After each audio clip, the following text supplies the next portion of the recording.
Good evening, everyone. We'll be starting shortly. Thank you.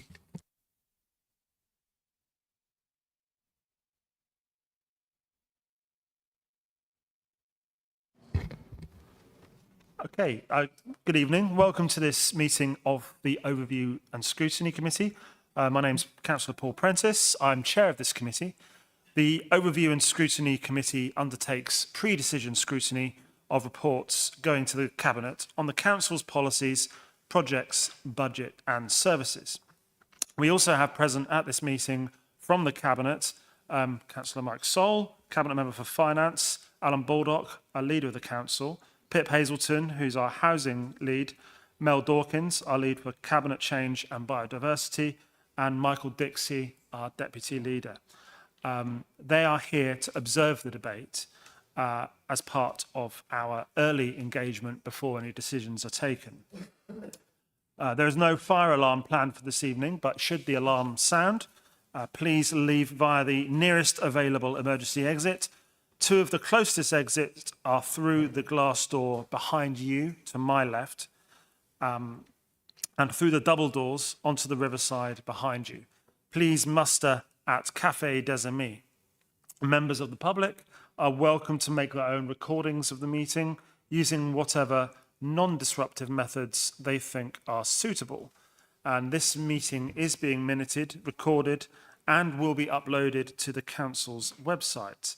The Westgate Garden gates on the riverside are locked, so members of the public must leave the Guildhall by the side exit behind the glass door. And could I ask Pippa for any apologies, please? We have apologies from councillors Dan Smith and Rachel Carnett, Chair. Thank you. And do we have any substitutes, please? We have Councillor Franklin present as a substitute for Councillor Dan Smith and Councillor David Thomas as a substitute for Councillor Carnett. Thank you. And do I have any declarations of interest by members or officers? James. So, Jane. Councillor Flanagan. I ought to declare, thank you, Chair, I ought to declare that I know one of the speakers tonight, Claire Millett. I used to serve on the Westgate Trust some years ago. I know Claire from the Trust. And I should probably declare I would know one of the speakers, but I don't see him present at the moment. So if he turns up, I will make that declaration clear.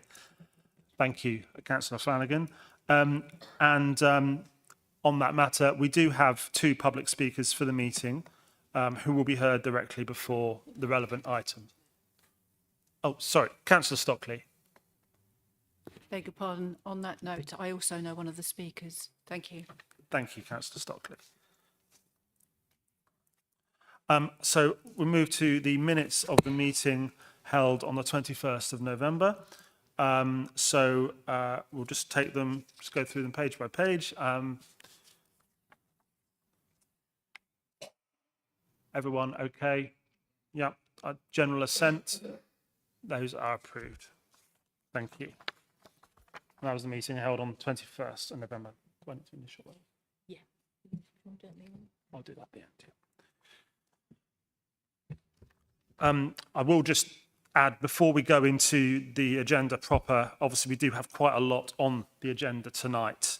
So all I would ask is that members consider, while also enabling free, open and a vigorous debate, I'm sure, but just consider the frequency of your contributions just so that we can sort of proceed through the agenda. But we will make time for everything, of course.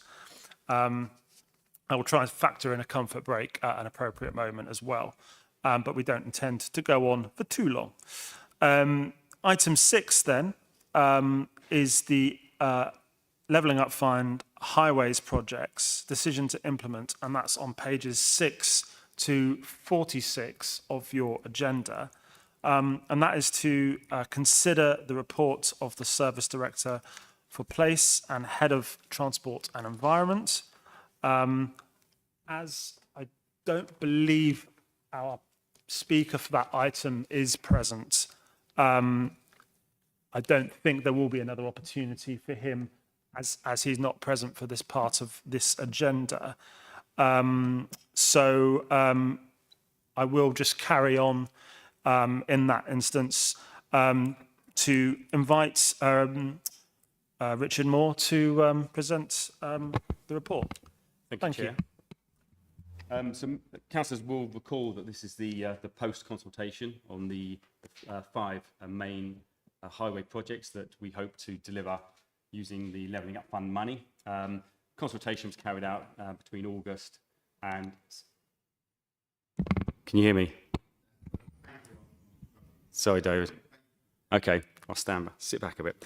So consultation was carried out between August and November on the indicative designs. We carried out a number of stakeholder events as well and have engaged with some of the sort of community groups, resident groups, and the disabled groups as well on these designs.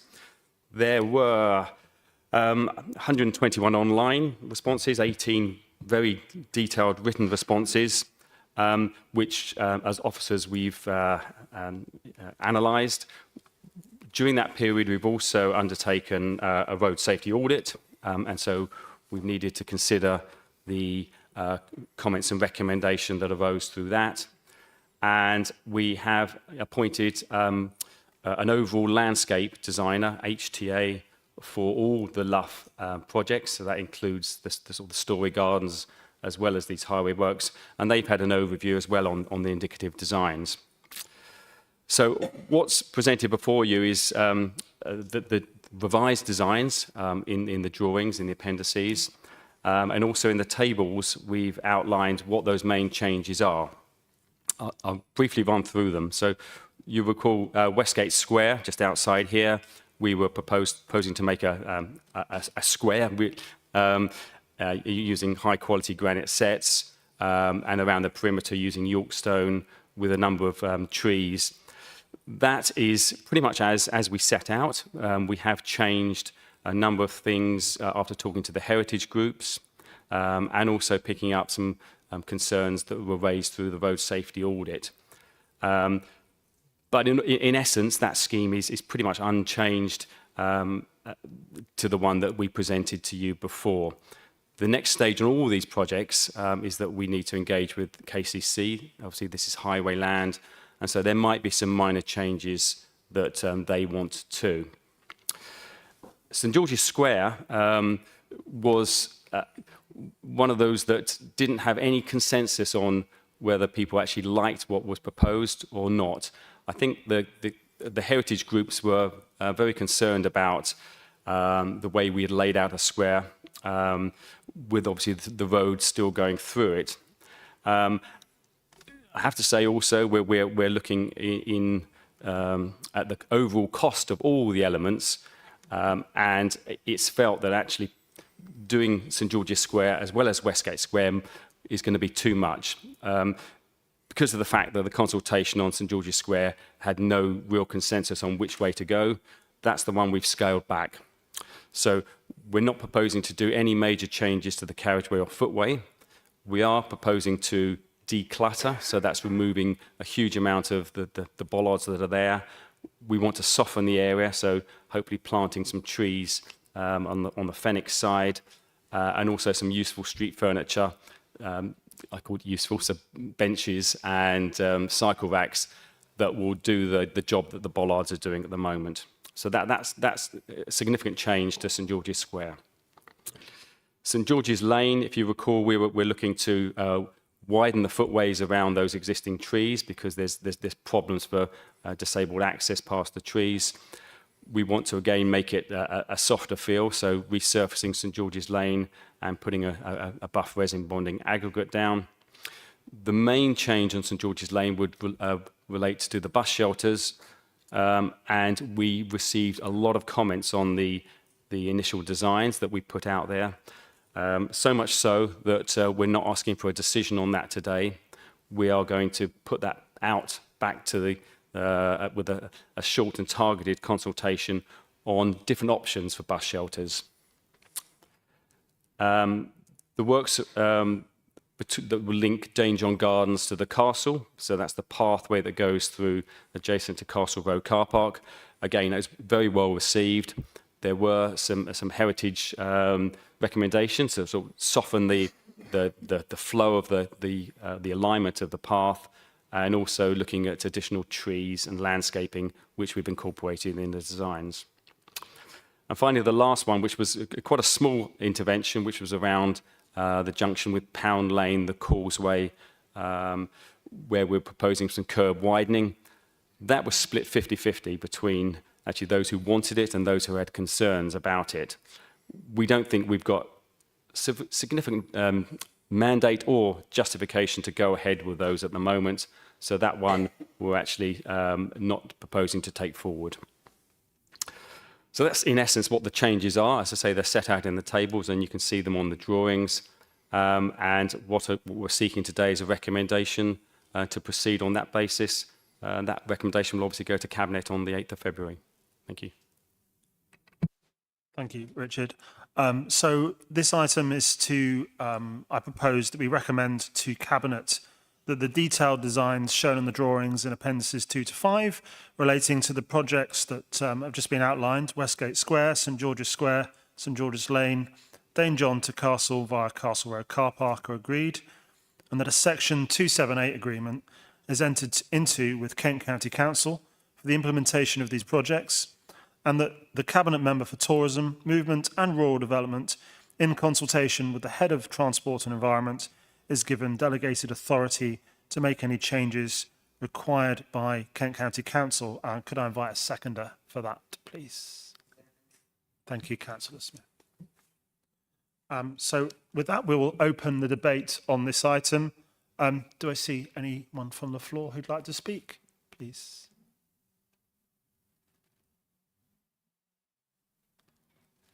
Councillor Thomas.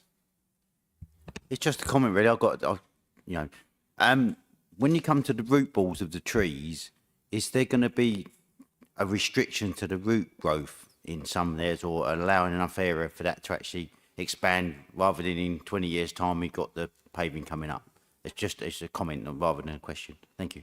Yeah, definitely. It's something we've been doing for probably 4 or 5 years now, putting cells in, which not only contain the roots, but they give lots of space for roots to grow. So yeah, that's the standard specification now. Thank you. Councillor Turnbull. Thank you, Chair. Thank you. I thought it was a good report and it was nice and clear. Thank you. I just wonder, you're putting all these new surfaces in. Are you looking at permeable surfaces to try and reduce runoff of sort of rainwater? Thank you.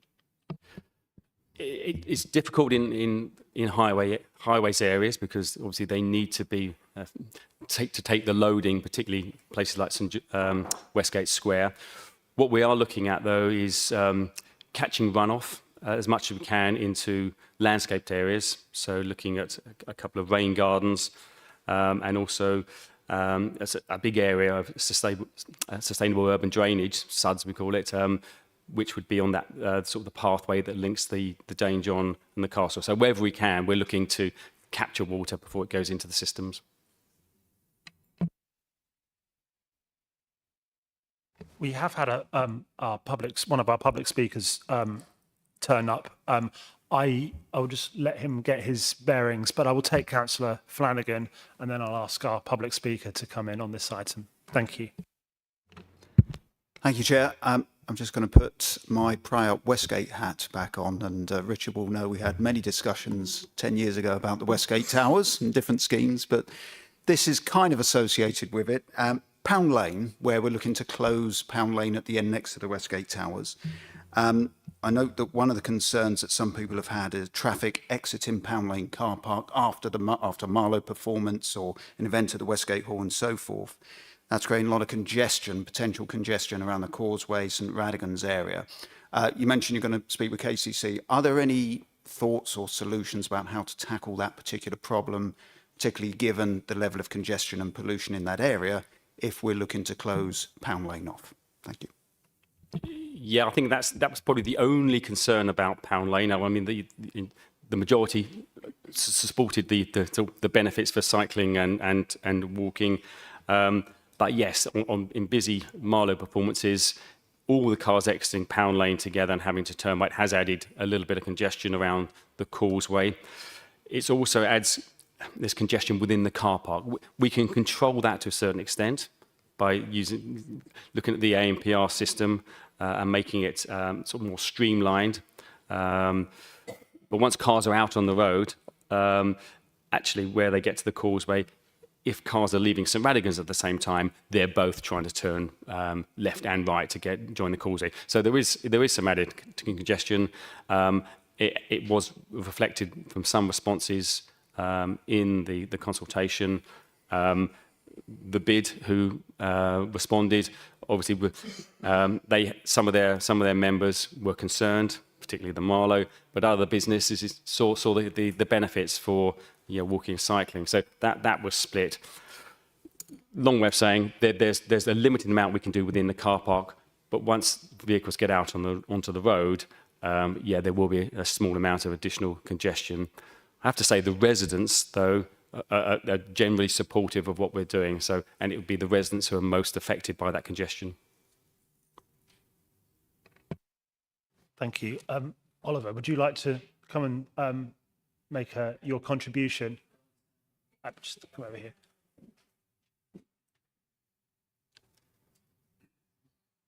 And then just when you're ready, you've got 3 minutes. Yeah, okay, that's fine. You've got three minutes. Yeah, that's fine. Thank you. Hello, you'll have to apologise. My work finishes at 7 o'clock, so obviously it's quite hard for me to get there. My name's Oliver Waldron. I'm speaking tonight on behalf of Spokes. So Spokes are an organisation to encourage cycling and to publicise its benefits for the communities and individuals, and to ensure local authorities and government policies actively encourage and make full cycling provision as part of the overall transport strategy. So Spokes actually replied to this response back when it was out for consultation in 2023. We support the Levelling Up Fund, however, we do have some concerns. Firstly, more bike spaces are actually being removed than added. That includes where I've parked my bike tonight, so just over the road at opposite Cabassi's. This is, I think, without there's no way to say it, ludicrous for a council that has a planned modal shift of for people cycling by 2031 of 4%. So that's a rise of 1.3%. There's already a crisis of parking in the city centre, with bikes being parked on railings and the like, causing additional street litter. Secondly, we'd like to encourage Spokes' response, which is advocating for a cycling contraflow system on St George's Lane, so that's the one by the bus stop. This will avoid cyclists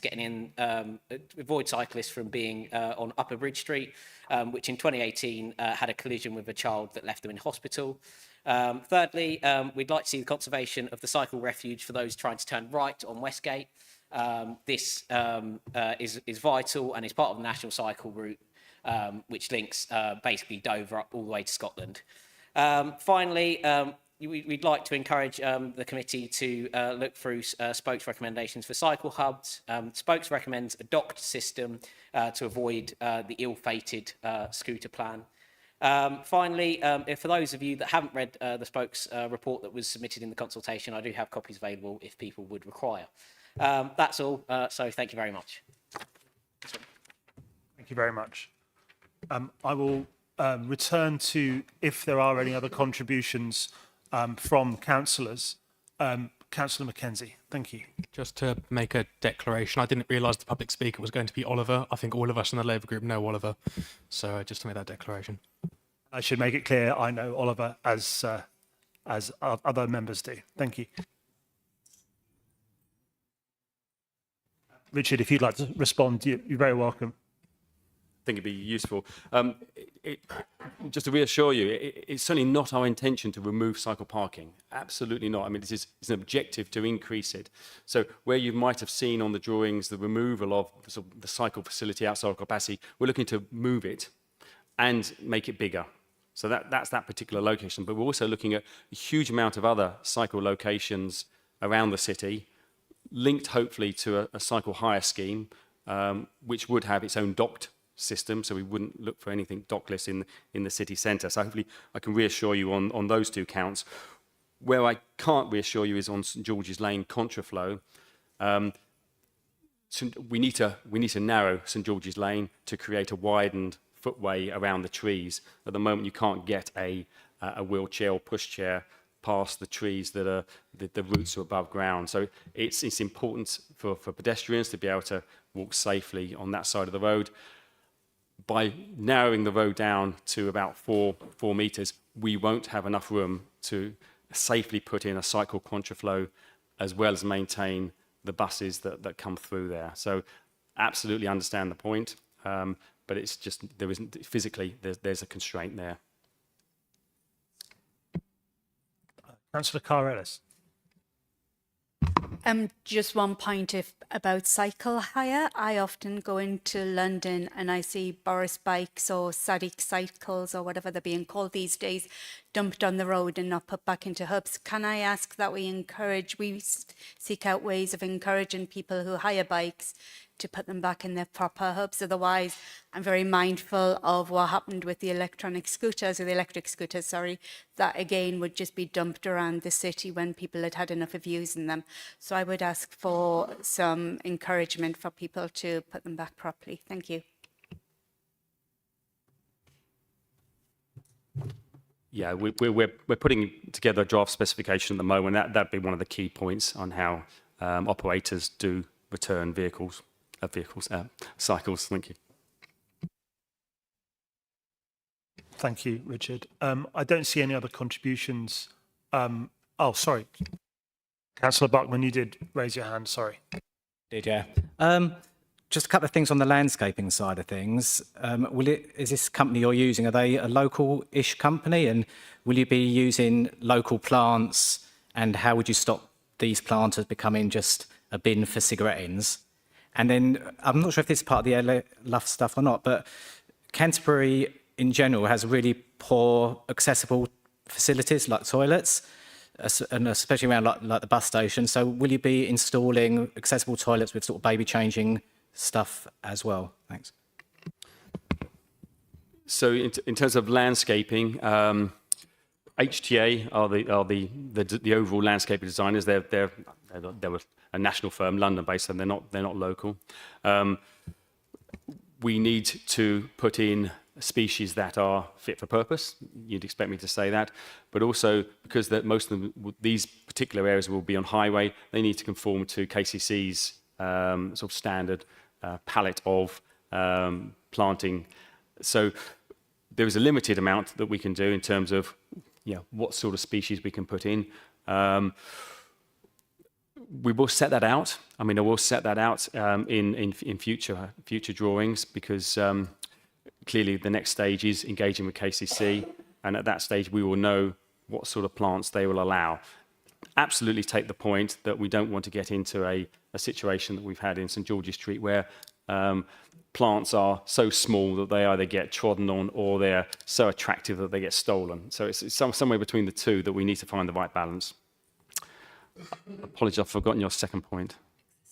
Accessible toilets is not something that's covered within the objectives at the moment. So yeah, we set out in our bid the areas that we wanted to deliver, and accessible toilets wasn't included.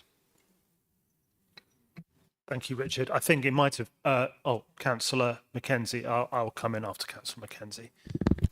Two things. Yeah, I have another declaration that I've just remembered. I actually work next to St George's Square, but yeah, that's just a job. I'm not really invested in it.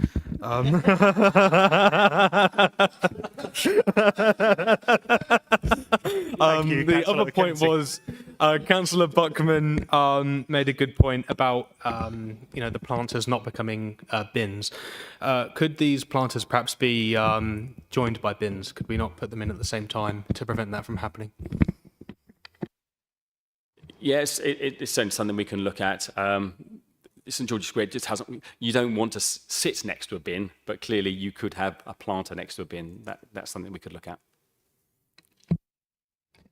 Thank you. And I think when we look at the separate consultation on the bus station, I think it might have been raised here before regarding the proximity of accessible toilets and certainly things like signage towards accessible toilets, because those feel like quite a inexpensive, low-cost addition to any scheme.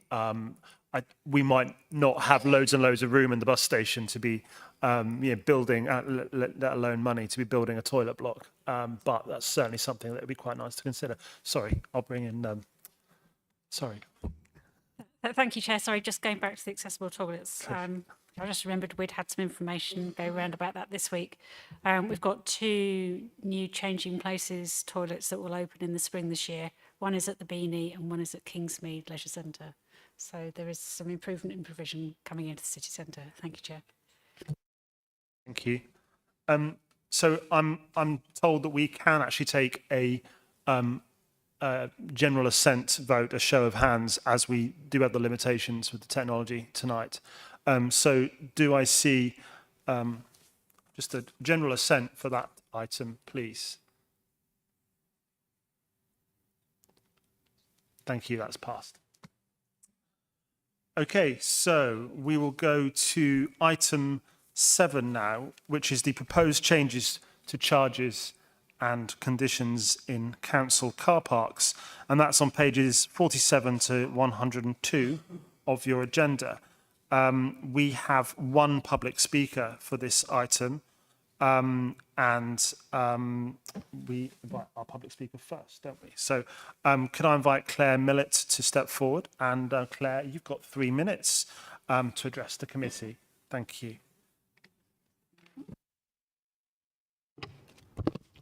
Hello, good evening. Hi. My name's Claire Millett. I'm here today to speak on behalf of Westgate Community Trust, which runs Westgate Hall. We are a charity, a limited company, a social enterprise with a 99-year lease with the council for Westgate Hall. We do not agree with these proposed parking charge increases. Our chair of trustees has written to all councillors but unable to attend today, so that's why I'm here. I'm speaking on her behalf and behalf of several of our Westgate Hall's regular users. So the Trust is concerned about this proposed increase in parking fees and the threat it poses to the future of our business and the resulting negative impact on the community and the local economy. So to put this in context, our footfall at Westgate Hall is around 30,000 a year, but pre-COVID that was about 50,000. We work with over 50 charities, different charities, local residents, businesses, organisations and groups in and around Canterbury and its districts. One of our regular clients is Massimo Marzocco. He runs Salsa SE. He's actually running a session this evening. This is his response to the proposed increase. Hi Claire, hope you had a nice Christmas and New Year. Sorry to start the year off with a problem, but some news has come to our attention which is quite concerning. As you already know, we've been losing regular dancers over the year. The reason given has been due to the cost of parking at Westgate Hall being too expensive, making a relatively low-cost evening into an expensive one.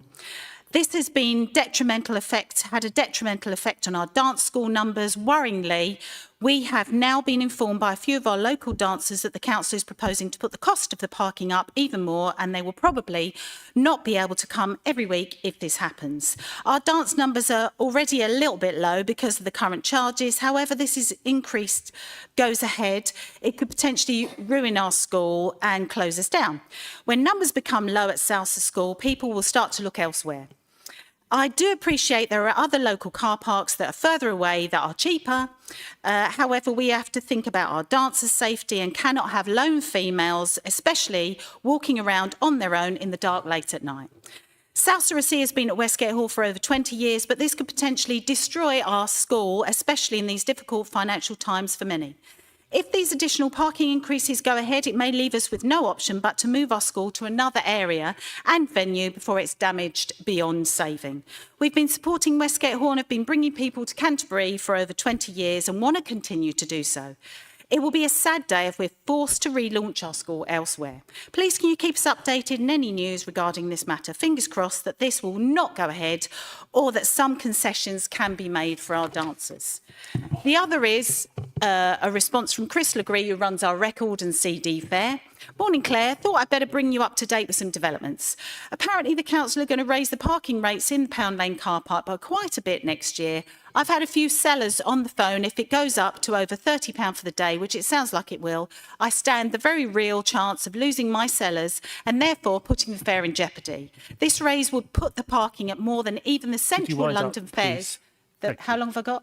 Just 10 seconds. 10 seconds, thanks. The dealers attend, so that point. Finally, the increase will stunt the growth of Westgate Hall as a sustainable social enterprise model, leaves a huge hole in our income. If we lose many regular clients, it prevents us from continuing to be a viable business. We welcome a dialogue about this and would like the committee to consider this impact on businesses and organisations across Canterbury as well. We're not the only ones feeling this strongly, which remains the incentive for coming to Canterbury. Thank you. Sorry I had to speed through that. But I'm happy to talk to you after. Could I please invite Richard Moore to make his presentation, please? Thank you. Thank you, Chair. Similarly, this is the post-consultation on the proposed changes to the OSPO, Off-Street Parking Places Order. I'll call it OSPO from now on. You will recall the objectives that we set out were to, first of all, make parking charges more consistent across the district. Over many years, there's been tweaks here and there, and it's just been, basically every car park's been slightly different, local different changes in charging times, free periods here and there, overnight periods here and there. So we wanted to make it more consistent. That was the first objective. Second objective was obviously parking income is a major important income stream for us. So again, we need to balance what we can do in terms of raising income, but also trying to ensure that the cities and towns remain competitive. The other objective is obviously to try and encourage people to travel more sustainably. We wanted to make provide parking benefits for residents of the district. So you recall we set out the potential for a residence rate, which effectively was a 10% discount offered to those who sign up to online accounts. We wanted to make it fairer for disabled drivers and passengers, so looking at the blue badge free period that was given. And finally, we set out a different approach to EV vehicles, looking to implement infrastructure at a higher rate rather than offering incentives across the board. They were the main objectives. We set out in the appendices that went out to consultation what the impact would be in terms of the hourly tariff rate and other changes in terms of where seasonal charging was currently in place, that we wanted to remove that, so it was the same charge all year round. You can see from the summary of the consultation responses, we had over 400, which is probably double what we normally get, just to give you a sort of flavour of the amount of response that we had. You can see also that the main areas of objections that I've set out were the removal of the free parking period in Whitstable, the 8:30 till 10 that was previously free. We were looking to remove that. That got a high degree of objections. Looking to increase the daily capped charges. They obviously, we were proposing to put band 1 up £25 to £30, band 2 up to 25, and band 3 to £15 per day. And then the third highest was removal of the free parking period between 6 and 9 p.m. in William Street car park. Lots of the others had significant objections, but I just picked out those three as the highest. The two that unsurprisingly got the highest amount of support were increasing the free parking period for blue badge holders, restoring it back to 3 hours, and providing the residence rate. And there was also a high degree of support for reopening Park and Ride. So we've analysed those responses, and we've looked at what we could do within the sort of the financial envelope that we had to work with. We're proposing 5 changes. which are set out. I'll read through them. To retain the EV discount for permit holders. So we still would be lost for the general tariff, but for permit holders, you would still get the 20% discount. The daily cap on band 2 car parks would be retained at £20. We had advertised it going up to £25. There's 2 small car parks in Whitstable that are fairly hard to find and underused, and we're proposing to drop those to band 2. We advertise them as band 1. And finally, obviously, the biggest amount of objections we had was the loss of the free parking in Whitstable, and we're proposing to keep a free period in one of the pay and display car parks, Shaftesbury Road, which would give parents dropping off at school 30 minutes free during that 8 a.m. to 9:30 p.m. We see that as possibly a sort of a transitional offer. We'd look over the course of the year to see what the uptake is and to see whether to retain it next year. To make the budget balance, we are proposing 3 changes. Reducing the amount of money we had allowed for parking discounts and incentives from 15,000 to 10,000. We would review that over the course of the year, and if we are achieving above forecast income, then we could reintroduce that. We think there's another way of re-signing. One of the big pushes is to rebrand the car parks so that people have a much greater identity of, band 1 is expensive, but if you want to travel a little bit further, possibly a little bit less convenient, you use a band 2 or 3. So we want to make sure they're branded, properly color-coded. We think there's a cheaper way of signing that. And finally, we had a little bit of movement on our Q3 forecast income, which has enabled us to have a little bit of play on what we can do. So that's how we are proposing to amend what went out to consultation, and also how to balance the budget so that when you talk about the next item, the council's budget, you'll see that it still balances. Thank you. So I'm going to propose that we recommend to Cabinet that changes are made to the advertised proposals in respect to item numbers 3, 6, 13, 14 and 35 as set out in this report. The item numbers 1 to 54, which include the changes above, as set out in Appendix 1, and the proposed permit charges, item number 55, as set out in Appendix 2, are implemented on the 1st of April 2024, and that the financial impact of items 56 to 61 are taken into account in the 24-25 budget. Could I see a seconder for that, please? Councillor Mackenzie, I think I saw first. So I'd like to open the debate now. Councillor Smith. Thank you, Chair. I'm going to be supporting these parking charges, reluctantly, because I realise we do need to make our budget balance, and we've been left in a dire situation from the previous administration. I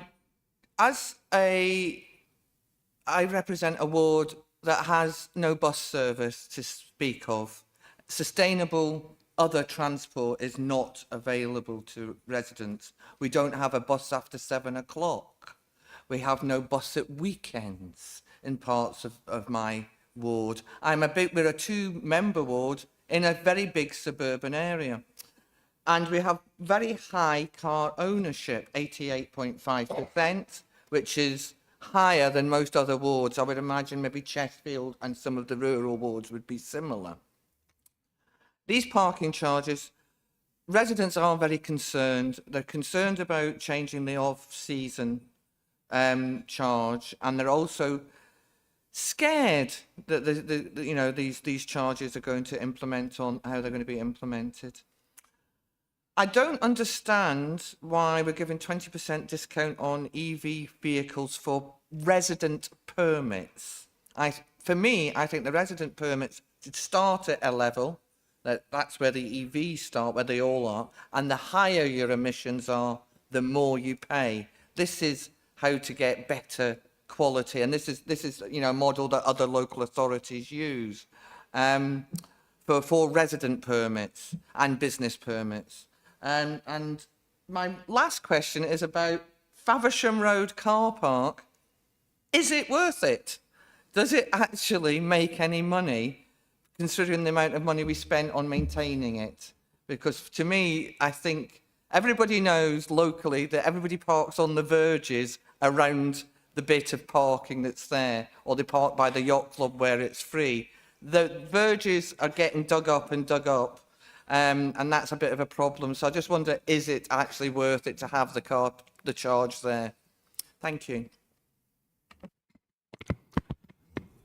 Yeah, I'll take the last one first. So Faversham Road is obviously one of these leisure car parks that we introduced a couple of years ago.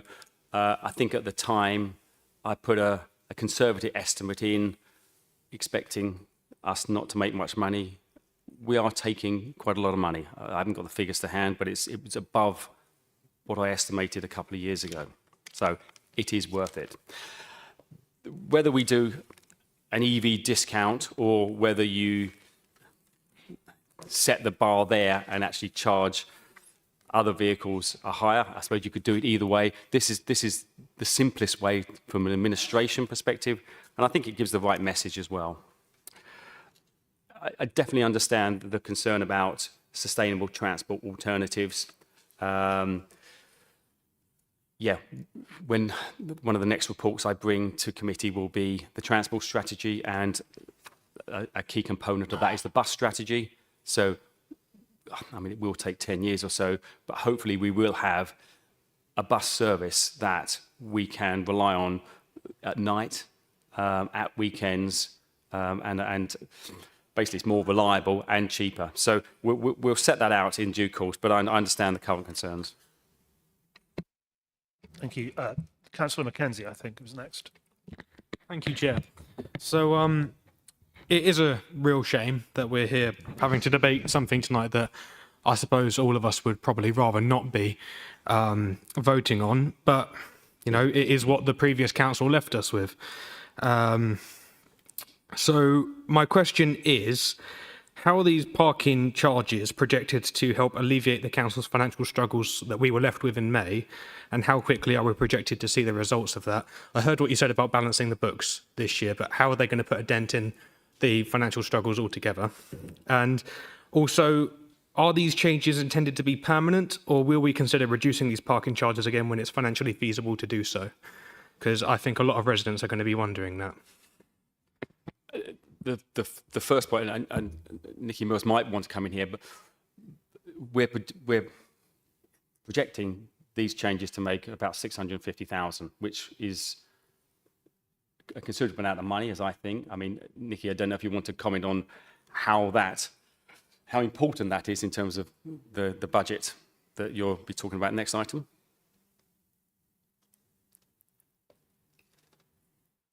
Thank you, Chair. Yes, we have to provide a balanced budget, so that those car parking fees will be part of the whole, taken into consideration of the whole budget. So where we have got additional costs in other areas, and in some cases, I think I've been reporting up to 1.9 million just for inflationary costs, just to stand still. All of these things come into the budget that we have to balance, bottom line. So every penny does count to balance that. Thank you. And just on that second point, which is it's a really important point, that if you keep putting up prices, there's going to be a tipping point where people will stop using them. We haven't reached that yet. Who's to say this set of charges we might tip over in some car parks? What we will do, and through ANPR, we've got excellent data. So we will be able to tell if usage has dropped, If usage drops a bit, but income goes up, you still see greater income, but we don't want necessarily usage to drop in some areas. We want park and ride to go up, so some displacement from city centre is a good thing from a sustainable transport perspective. If through that monitoring it's shown that actually we've reached that tipping point in some car parks, we would be stupid just to keep them going on forever. I would be, talking to my cabinet member and saying to him, look, this is what's happening. We need to think about this. We wouldn't do that for another year because you need to see how these things settle down. A lot of them are seasonal. But this time next year or towards the autumn, when I'm preparing another one, if I'm here, then I'd certainly be looking at the data and recommending changes if we needed to. Councillor Stockley. Sorry, I thought I was joining a queue. You caught me on the hop. As a member of the previous administration, I would like to say that we do recognise parking charges, etc., and the fact that Whitstable and Herne Bay are not a 12-month economy. So we did apply seasonal charges because we are a seasonal part of the district. So I'm very disappointed to see that the seasonal aspect has been taken away. People who come in the summer contribute to our parking charges, but they also contribute to our economy. There are places along the way, for example, down at Reculver with hats, etc. If people don't come because the price is too high, we don't have, as I say, we don't have the 12-month economy. So less people come, the less people that come and won't park there, then some of our businesses may well go out of business. So I think it's very, very important that we continue to do the seasonal charges and have a lesser amount for off-season. Thank you very much. Richard, do you want to respond or nothing in particular? Do I see any other contributions? I see Councillor Flanagan, then Councillor Thomas, then Councillor Buckman. Councillor Flanagan. Thank you, Chair. In fact, Richard, thank you. I was going to ask a question that you commented on a few moments ago about should there be any untoward movements in demand levels, we can still, there's a mechanism there still to go back and say, look, this isn't really working, we need to reconsider this. So first question is, you mentioned that we're going to the next year, but how long do we give that until we say, look, there's a bit of an issue there, if there is an issue with demand levels in a particular car park, notwithstanding the comments that we heard earlier from public speaker? So that is that's the first question. The second question is, in some of the, certainly the BAM 1 car parks where we show the increase in income, do we also take a view on the impact that has on demand related to the first question, and have we accounted for that in these forecasts here tonight? Yeah.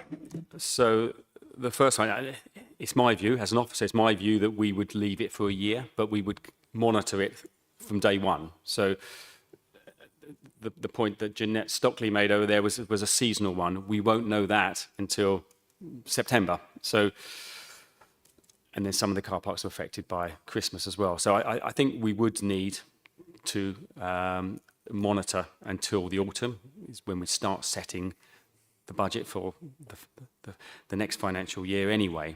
That's my view. Obviously, as Councillor Ricketts, who's my portfolio order, if he wanted us to look at it mid-year and he thought there was significant data that showed that we needed to make changes, then we would do that. But I think my view is keep it for a year.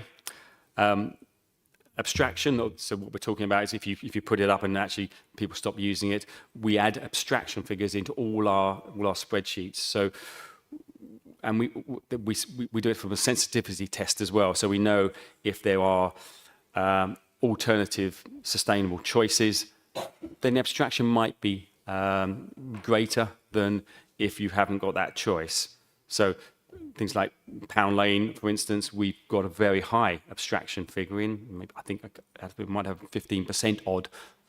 People might choose either not to drive or to use probably St Radigan's car park. Again, accepting that point about safety and security as well. Was it Councillor Buckman Yeah, thanks.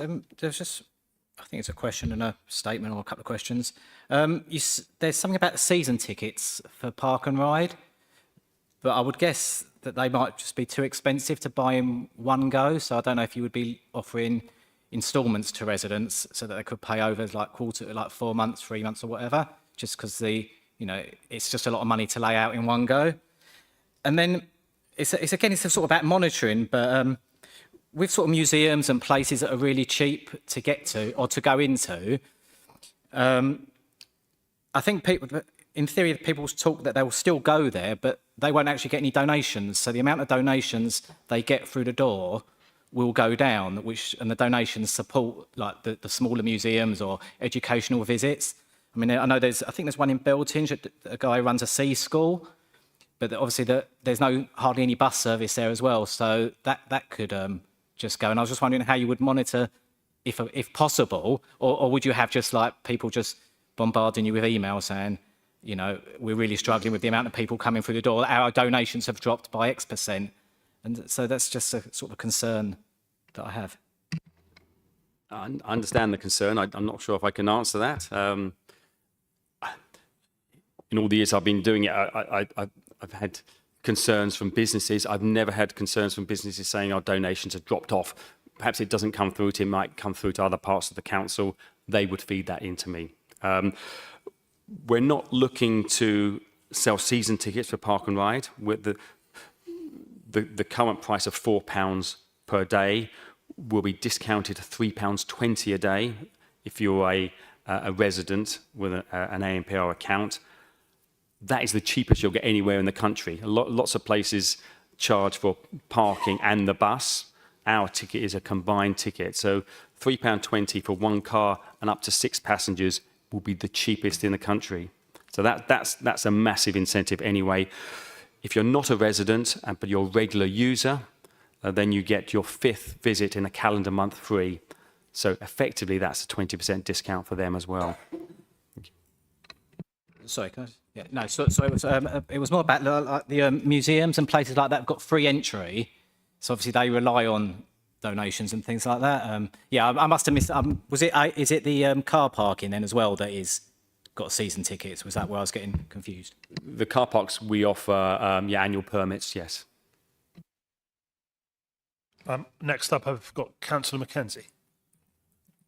Thank you, Chair. So I was just thinking about what the public speaker said, and I was thinking about businesses, and I can see how this might have an effect on businesses and business practices.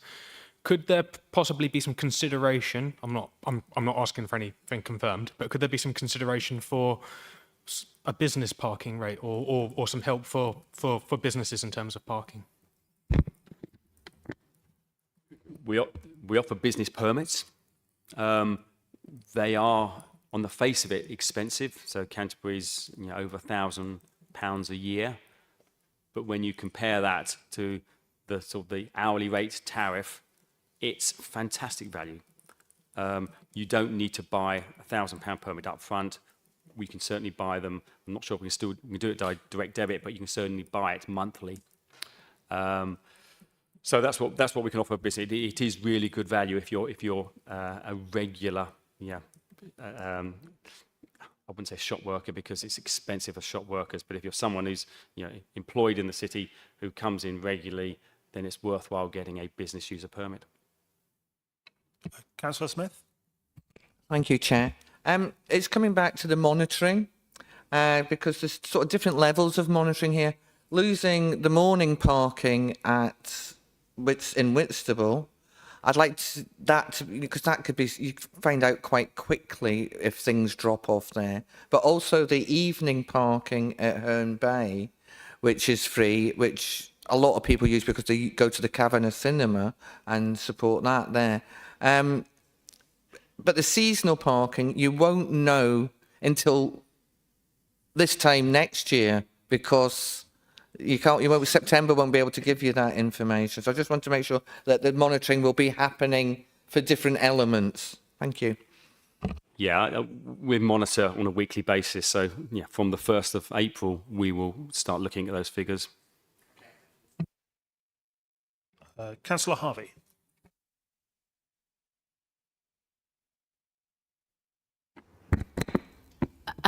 So I've been listening to what's been said, and I've heard it said that it's important, viable, really important income. But if nobody's using the passport, the parking spaces, then they'll simply go elsewhere, and it won't be, like we said the other night. If the parking is too high, then no one's going to use it anyway. So actually, something is better than nothing and nothing, in my opinion, which actually would be, we shouldn't be looking at putting them up. If you reduce them, you might get more users, unless you're in a place somewhere like Canterbury where they're quite busy anyway. So going back to Herne Bay, let's talk about Reculver. Reculver is a destination. Reculver's not somewhere where you just pass by and think, I'll stop off there. There's nothing there. You're either going to Reculver for the park, for hats, to walk your dog, to get some mental health exercise out in the open, which I do, or exercise, which I also do. So, or you're using the education centre up there or the pub. I've been driving up there quite a lot lately, because I do go up there, and the car parks are more and more empty. They are like ghost town car parks. You must have some figures on who's been using them up there, because every time I go, it's empty. And in fact, 3 people I know that have businesses with dogs have stopped going up there. Because if you think about it, we're trying to help people on low incomes, with the economic situation going on, where none of us have got money, whether you're on a low income or a normal regular income like me, you're still struggling. So I decide I'm going up to Reculver and I'm going to take the grandkids up there, and it's going to cost me £10 or £12 to park. Nah, not going up there. That means I won't be buying ice cream and coffees in Hats or one of their crepes. We're certainly not going to go in a pub, because you can never get in that car park to have a beer or a bit of food. And the kids can't go in the park. So all that fabulous parks that we've spent money on building, well, I certainly wouldn't pay it. And if I can't afford it and I've got a decent income, what are people that haven't got any money going to do? Because what you've got to realise is Reculver isn't a place you can just think, I'll park up and walk. What are you going to do? Park up down Reculver School and walk up the lane? Oh, that's a nice bit of danger for everyone. There is nowhere to park apart from them car parks. So I really think places that are destinations such as Reculver really do need to have some considerations, and not necessarily just in the summer month, but for all of us that do go up there as residents all year through. Because in the past, when I first moved down here, that place was banging. You could not get parked up there for love nor money, and that was 20 odd years ago. And them car parks are looking very empty now. And if anyone isn't sure of that, go up there and have a look. And I just think, as I mentioned the other night, in places that are destinations that we're trying to get people to walk, to exercise, and they'll only go up there for that. They're not going up there for a cinema or a swimming pool or a tennis court. They're going up there for that. Let's encourage them. In fact, don't even put the money up there. Reduce it. Because, like I said before, as a businesswoman, something is better than nothing and nothing. And I know you said you'll monitor it, and obviously that will be noted.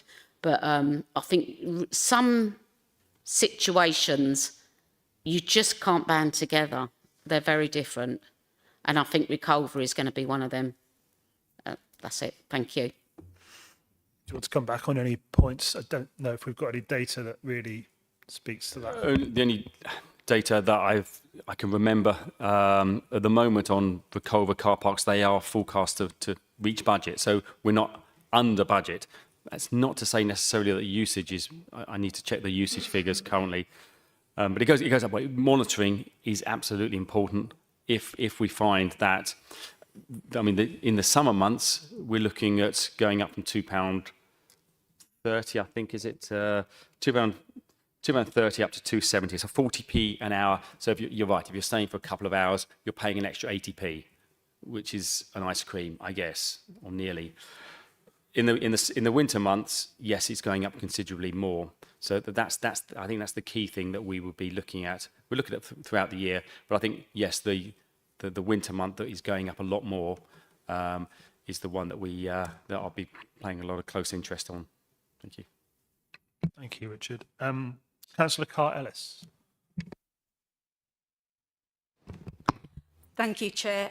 My colleagues have talked about the financial mismanagement that's left Canterbury top of the league of Kent councils when it comes to debt. So I won't go into that, which is one of the key reasons why we're having to put up our car parking prices. Nobody wants to see car parks go up. Of course they don't. But we are in a financial situation where, as Nikki says, every penny counts.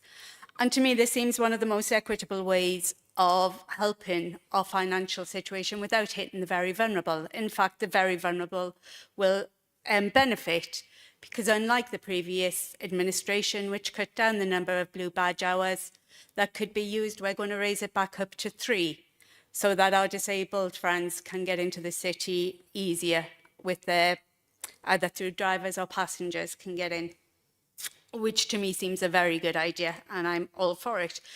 As a non-car family, me and my husband, I find all of this talk quite amusing. You'd think I just sat in my house and never went anywhere. We have trains, and yes, they are more expensive, but why should, because you can afford a car, should your transport be cheaper than somebody who can't afford a car? To me, that doesn't seem to make any sense, and it doesn't seem very fair. Why should low-paid families pay to take their children to school on a bus while somebody who has a car gets their car park for free?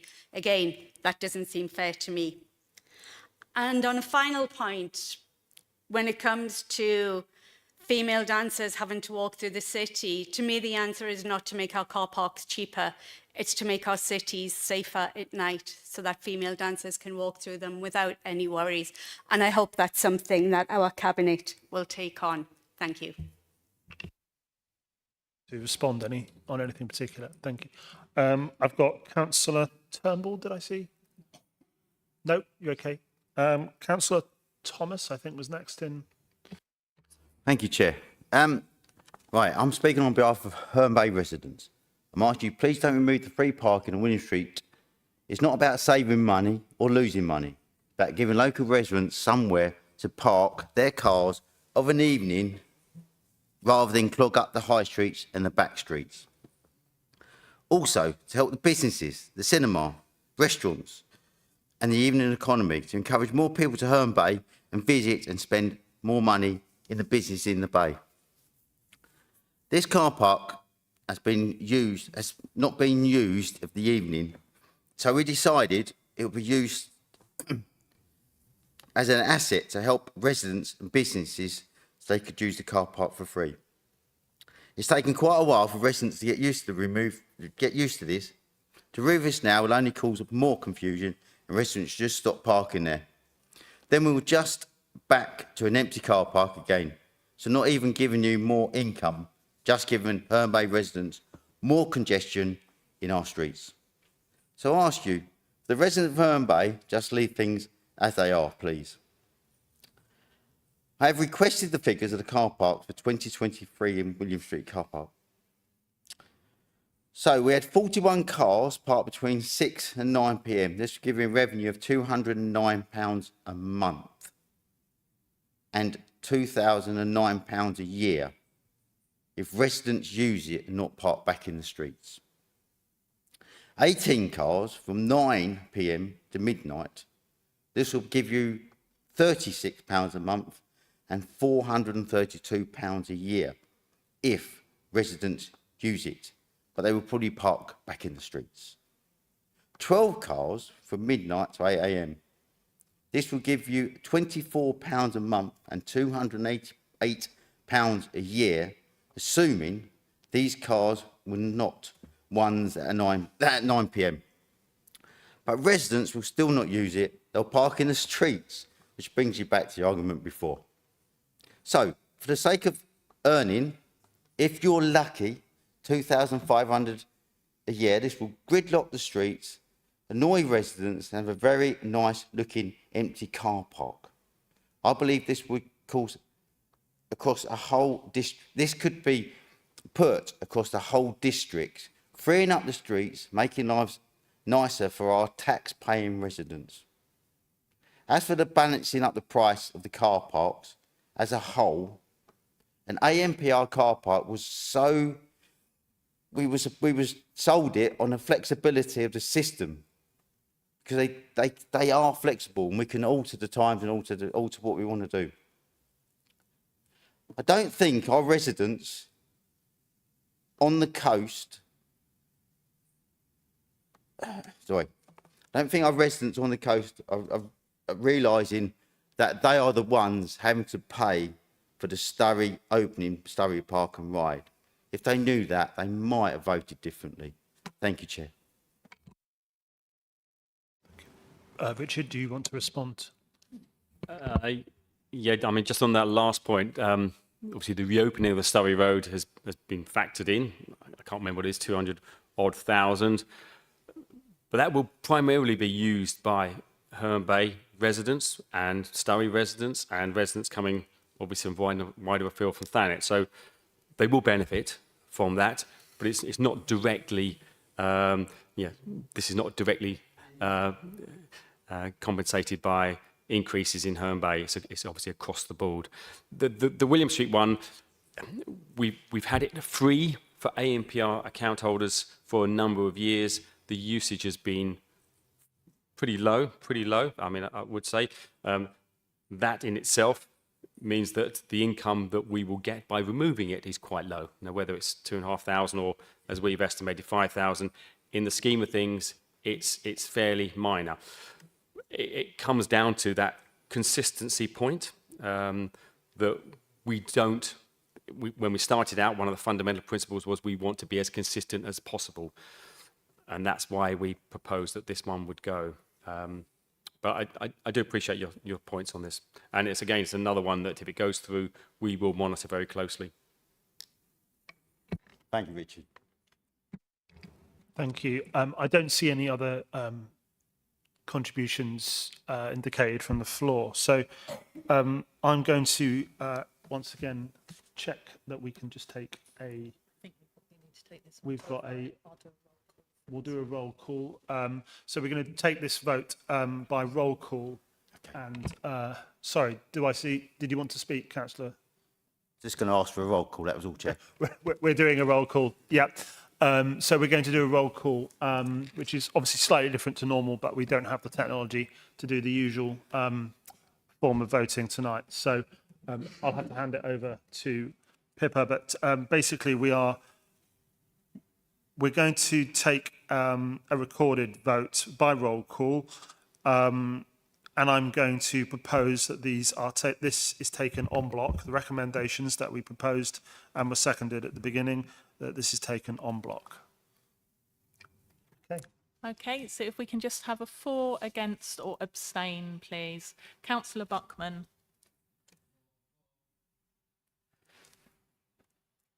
Councillor Carr-Ellis. Councillor Flanagan. Councillor Franklin. Sorry, can we use mics, please? Because it won't pick up on the recording. There's only two on. It should be. Oh, okay. Thank you.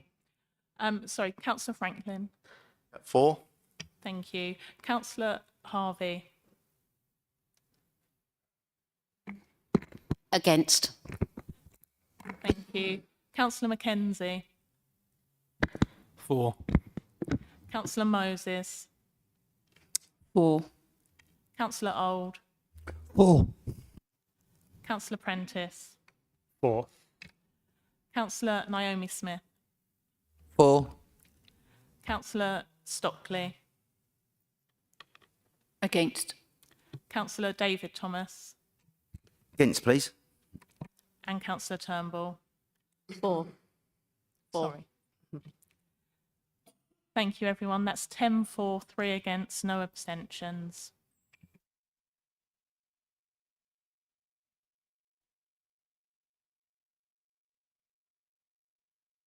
Okay, thank you, everyone. We'll now move on to item 8, which is the General Fund Revenue and Capital Budget, and that's on pages 103 to 222 of your papers. There are no speakers who will be heard for this item, so we're just going to straight into consider the report of Tricia Marshall and Nikki Mills. So over to you. Thank you, Chair. First of all, I have to apologise to councillors. I've got a cough suite, and normally when I start talking, so I start coughing, so please bear with me. So this is a copy of the February Cabinet report updating on the general fund revenue and capital budget proposals submitted to you for your comments and recommendations to Cabinet in advance of the decision making. I'll just provide a brief summary. Yeah, I was trying not to cough. The appendices that you'll see in 1.1 to 1.3 have all been I'm not doing this on purpose, honest. They've all been updated with any new figures from the government's financial settlement that was provided and any changes that are shown in the report. So the numbers have all been updated. And as you'll see, there is appendices 6.1, 6.3 with all the consultation summaries attached. I'll go through the main few changes that we have, and then I will pass over to Bill Hicks, who's not coughing, to go through some of the specific consultations with you. The changes, sorry, the changes since November report are itemised in Appendix 1.3. So we received the government's draft settlement just before Christmas, and there were some changes to the funding that we will receive for 24-25. Proposed, councillors may have seen that we received an additional £600,000 of new homes bonus.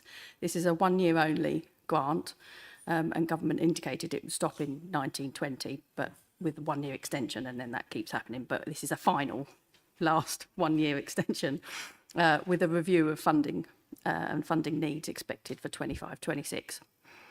However, we also had a reduction in the 3% funding grant to balance this out. So we had about a £600,000 reduction on that grant level.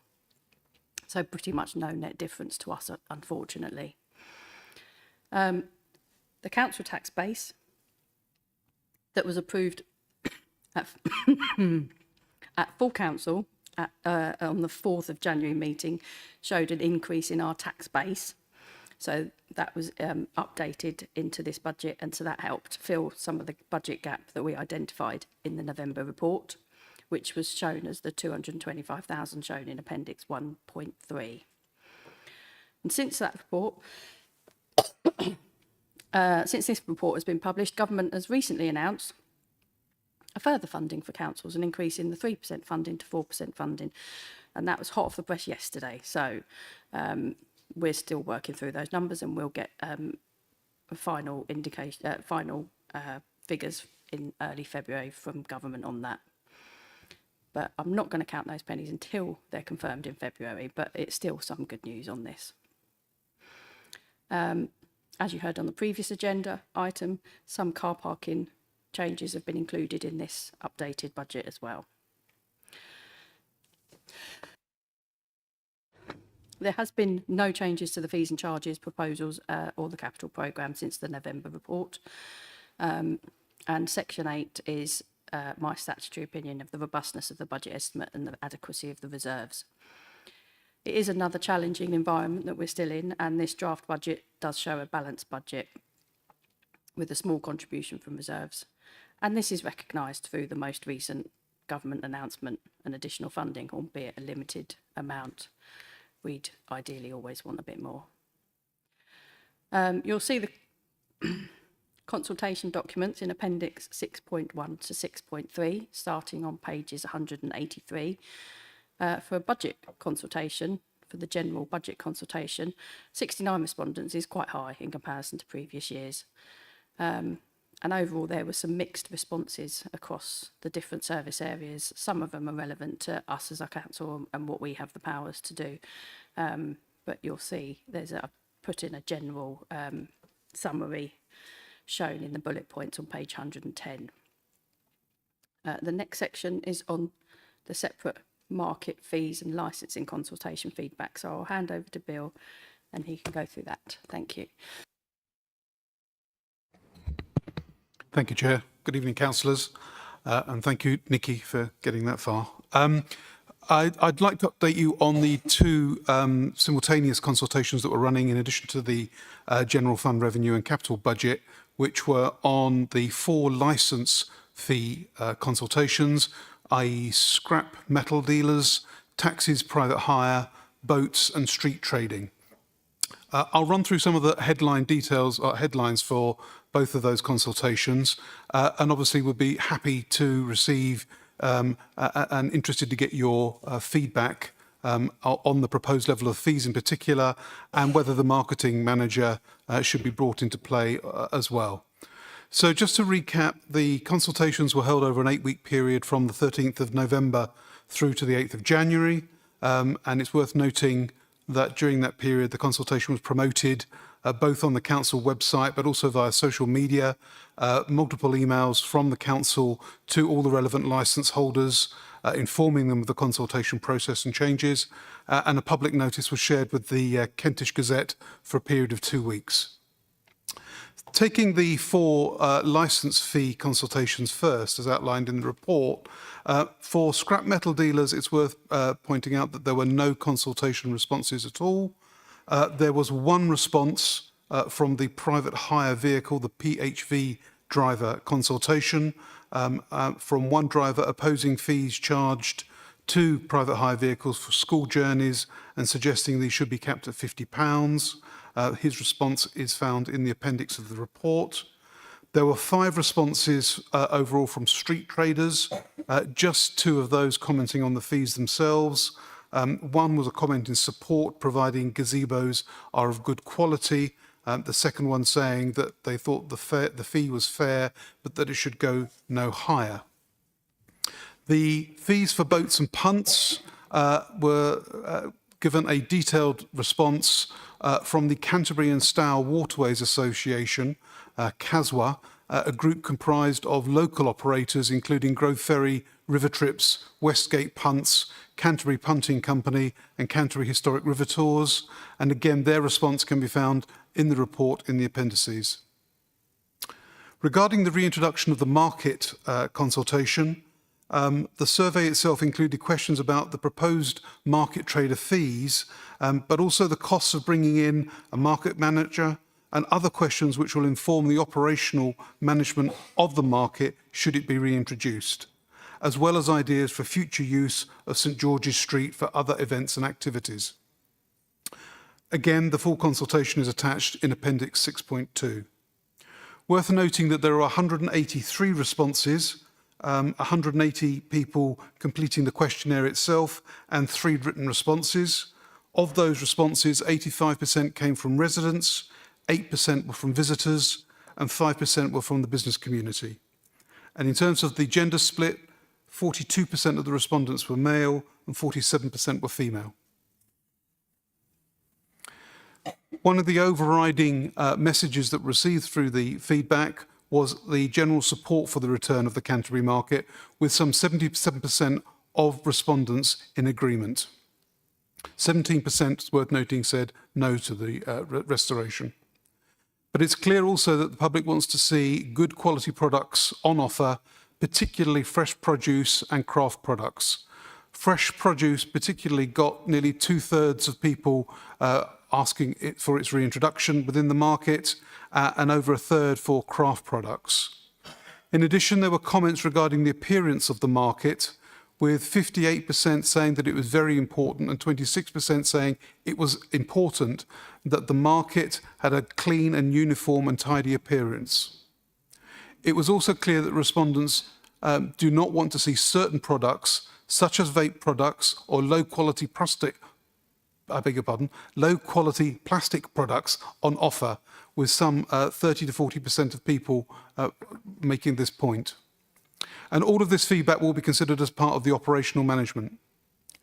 In terms of the proposed street trader and market trader fees, including in the consultation, it's worth noting that for the fees for the market traders, there will be associated costs which are not applicable to street traders. These include, in particular, non-national domestic rates, NNDR, waste removal and street cleansing facilities, which don't apply to street trading, so there is a historic difference between the fees for the two activities. Proposed fees for Herne Bay Market received no consultation feedback. In terms of market days, there was a mixed response to the number of days requested for the market and how it should operate. That was in response to the proposal should be held on a Wednesday, as set out in the consultation report. It is proposed potentially that if reintroduced, that this will come back initially on a Wednesday and reviewed as part of an operational matter during the course of the year. Regarding the market manager, costs were included within the consultation, as this is a new cost of £45,000 to the council's budget to cover salary and on-costs. It is anticipated that this role would manage the district markets on a day-to-day basis, as well as being responsible for widening the market offers in the city and town centres over time to include new activity. In response to whether the introduction of the post was supported, 39 people said that a manager would be a good or fine thing to include. 10% replied that it wasn't needed. Thank you very much, Chair. Thank you, Bill. So this is a copy of the report to the Cabinet submitted to the Overview and Scrutiny Committee for review in advance of decision-making. Comments from this meeting will be passed to Cabinet for consideration, and Cabinet will then recommend the budget to Council. Councillors are specifically asked to comment on the three consultations for markets, licensing, and the general fund consultation. So we'll open the debate, and I see Councillor Thomas and Councillor Mackenzie and Councillor Smith. Councillor Thomas. Just realised when I've read the report, and I should have asked for advice before. I have a brother who's a taxi driver, and I just need to have legal advice whether I can carry on with this debate or whether it's mindless. Thank you. I think as long as you've declared it, which you have, I don't think there's any issue, so no problem there. Thank you. I think next was Councillor Mackenzie. Thank you, Chair. Before I ask my question, just to clarify, we are only focusing on the budgetary and financial implications of these matters, aren't we? Yes, we are. Okay. So my question is about the market. So I read the bit where the consultation responses said they don't want to see vapes on offer, and I have to wholeheartedly agree with that. I mean, these disposable vapes are a scourge, and they lead to increased plastic pollution. They lead to poor health, especially in children. And it's a real epidemic. So could we in the council do our bit to try and stop these disposable vapes from getting to children and others by either stopping them from having stalls on the market or by increasing the rate of having a stall on stalls that sell harmful products by a nominal percentage? Is that something we could consider? Is that something we can consider here and respond to? Yes, I mean, I think it's worth stating that obviously if a product is illegal, we would not allow it to be on the market or being on street traders. At the moment, vapes are still legal, and so and indeed actually are sort of recommended to some extent by the NHS as an alternative to smoking. So until that guidance changes, it probably doesn't impact what we're doing, but we will monitor the situation very carefully, and in the same way that we don't allow alcohol and other issues that might be problematic within that context, we would make sure that that would be enacted. Yes. Councillor Smith. Thank you, Chair. I think the response and bringing, it's something that this administration has done is bring back the market, which is to be applauded, and also that there's a marketing manager being employed. I would like the marketing manager to explore the possibility of a market being brought back to Whitstable as well, please. Thank you. Yes, thank you. Absolutely. I mean, I think we're obviously focusing on Canterbury at the moment, but the potential is definitely district-wide in terms of what we're looking at. As I sit on the harbour board and we have a space.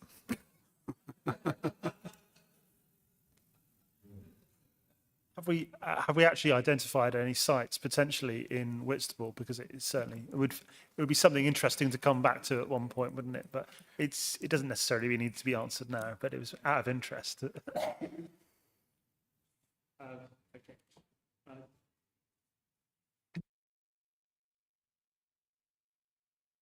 I don't see any other contributions from the floor at present. So I think I'm going to just, I think we can take this by general assent. We've just asked for comments. Oh, on this just, one. this is just comments. So the comments have been recorded, obviously. There's no need for a specific vote. Sorry, my mistake. So we'll move on to item 9, which is the housing revenue and capital budget, and that's on pages 223 to 249 of your papers. There are no speakers for this item, and we will just consider the report of Marie Royal, our Service Director for People, and Nikki Mills, for our Service Director for Finance. And I'll invite our officer, Gary Pescott, to introduce this item. Thank you. Thank you, Chair. Good evening, councillors. The report seeks feedback from the committee on the draft housing budget for 2024-25, following the public consultation that's just taken place. The report explains that the council's housing revenue account is facing serious financial pressures, primarily caused by an ageing housing stock that really requires significant investment in repairs and maintenance, competing priorities, the need to maintain a prudent working balance, and the fact that inflation for certain elements of expenditure, particularly repairs and maintenance, exceeds CPI. At the same time, our main source of income to pay for our housing services is rent. And our rental levels are controlled very tightly by government guidelines and policy. So that restricts the amount that we can increase the rent by, and it also imposes a very strict formula on how we calculate rents for properties. Also, in recent years, various government initiatives, such as rent cuts for a 4-year period, below CPI increases, have taken place, and the housing revenue account has never recovered from those initiatives, and we've got no way of recovering that lost income. So, in short, the report is recommending that the council adopts a rent increase of CPI plus 1%, which equates to 7.7%. That is in line with government policy and government guidance. That service charges should increase to cover the actual costs of the services that tenants receive. And finally, that garage rents should be increased by £1.50 per week. That will still leave them amongst the cheapest in East Kent. The tables in the report provide figures for all main property types to illustrate the likely effect on households, and the text contains information that quantifies the impact on the housing revenue account if the recommendations are not approved. Public consultation took place between 13th of November and the 8th of January. Unfortunately, only 6 replies were received, and the majority of the respondents were in favour of the proposed increases. So 2/3 of respondents supported the proposed rent increase, 2/3 supported the estimated increase in service charges, and only 16% of respondents objected to the proposed garage rent increase. Those details are contained in Appendix F, and officers are in conversation with the resident engagement panel of tenants to ensure that their views will also be passed on when the report goes forward. Thank you. Thank you. So this is a copy of the report to the Cabinet submitted to the Overview and Scrutiny Committee for review in advance of the decision making. Comments from this meeting will then be passed to Cabinet for consideration, and Cabinet will then recommend the budget to Council. Councillors are specifically asked to comment on the 3 consultations. Sorry, I've read the wrong item. This is a copy of the report to Cabinet. The comments from this meeting will be passed to Cabinet for consideration. Cabinet will then recommend the budget to Council. Sorry, I was reading the wrong item there. We'll open the debate on that item. Councillor Smith. Thank you. I've been looking at the charges on this, and particularly around the service charges, which are getting quite large increases. I'm very aware of where that we have undercharged. The ones on heating are particularly alarming because of the huge rise in heating costs that we've had. But you know, an indicative increase of £23 a week for general needs, and for hostels a big rise as well. Is there any way that this can be spread out? Because heating costs are coming down, so that the impact on residents isn't such a big increase. So that's one of my questions. And yeah, so it's mostly about those big jumps, really. And yeah, that's it. Thank you. Gary, would you like to respond? Okay, thank you, Chair.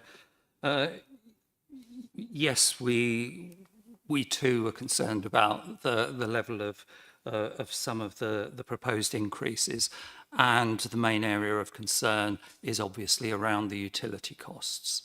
We tried to manage that situation last year when service charges were raised, when we didn't have the full information about the likely increase. The council purchases its utilities through a contract. So we just receive the new contract figures at a certain point in the year. And last year, the increases were pegged at 25%. However, as you'll see from the report, some of the increases that have actually come in have been sort of quite huge, and they're beyond our control. If we don't pass them on to residents, it basically means that other tenants are subsidising some people's heating costs, which doesn't seem either particularly fair or equitable, and potentially may be open to legal challenge if we don't actually say that this is what we're doing and to have a proper scheme for recovering our service charges. Could we do it over a longer period? The answer is yes, but that means that you're still under recovering those costs this year, next year, however long we run that. And the fear is always that the costs will constantly outstrip the increases. So I think it's a very fine dividing line about how you do this. So we'd be interested in feedback from members tonight. Yeah. Do I see any other? Councillor Flanagan, then Councillor Turnbull. Thank you, Chair. Yeah, sorry, my apologies. I should have said at the start I was talking about housing. I should have declared I'm a co-opted member of the Canterbury Housing Advice Centre, SHAC. That's noted. Councillor Turnbull. Thank you. Just listening to what you're saying to Councillor Smith about energy costs, and we're under contract. Is the council keeping those contracts well under review to make sure that we're getting best value for money? I understand it's with Laser, isn't it? And I don't know whether that's the best contract we could get, or the sort of better ones that we could do. Are we making sure we're getting plenty of renewable energy in that, moving towards obviously full renewables in order to meet our climate emergency carbon neutral targets? and also energy efficiency of the dwellings. Obviously, we have got quite a lot of problems with the energy efficiency of our housing stock. And of course, we have very little money to deal with that. And obviously, it's expensive to retrofit.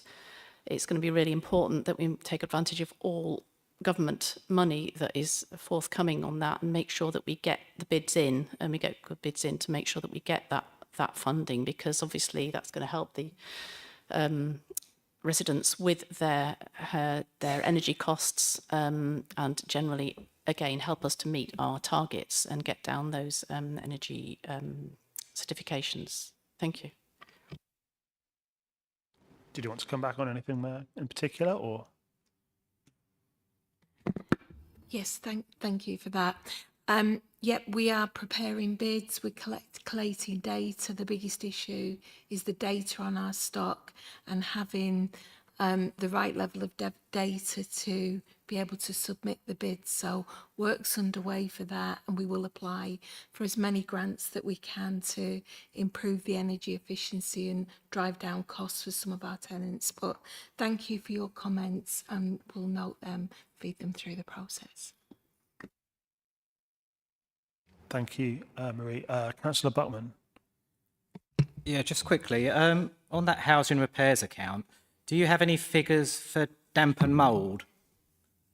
Either, or do they fall under another category? Because obviously there is quite a lot of it. Is that something we can respond to here? Yep. We do collate the figures for damp and mould. We're recording every case that we get. We're recording every investigation that we carry out and the repairs and solutions that we're putting in. So we are recording that. We've got a separate log of that. But overall, the cost of damp and mould is included in that day-to-day repairs maintenance budget.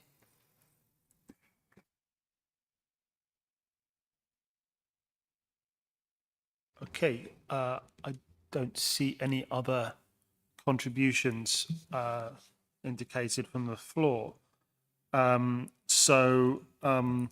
Those comments that councillors have made will all be recorded, have been recorded, and they will be passed on via the minutes to the Cabinet. We will then move on to item 10, which is going to be introduced, and then I'll explain what happens after that. So item 10 is opportunity to purchase affordable housing near Canterbury, and that's on pages 250 to 258 of your papers. There are no public speakers at this item, so we're just going to be considering the report of Susie Wakeham, and Gary Pescott is going to introduce the item. Over to you, Gary. Thank you, Chair. So the opportunity to purchase affordable housing near Canterbury, the report is in two parts. The part which is open to the public and the confidential annex.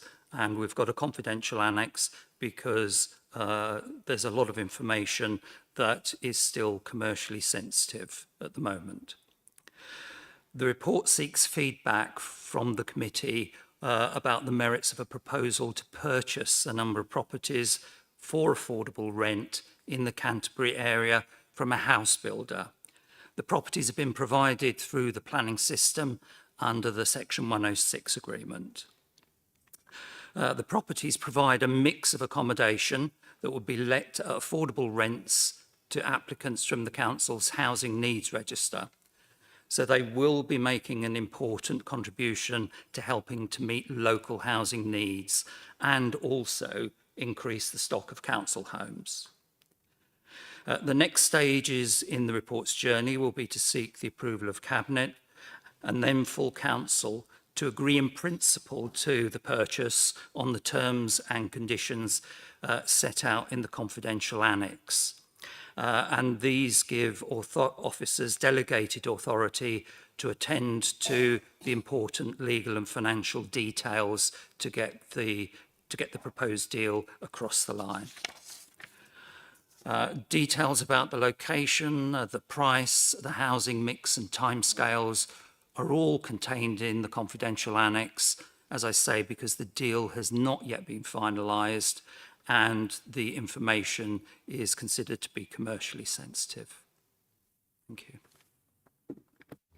Thank you, Gary. So the Overview and Scrutiny Committee considers the merits of the proposal to purchase the specified number of new affordable homes for the price specified in the confidential annex and provides their observations and comments to Cabinet.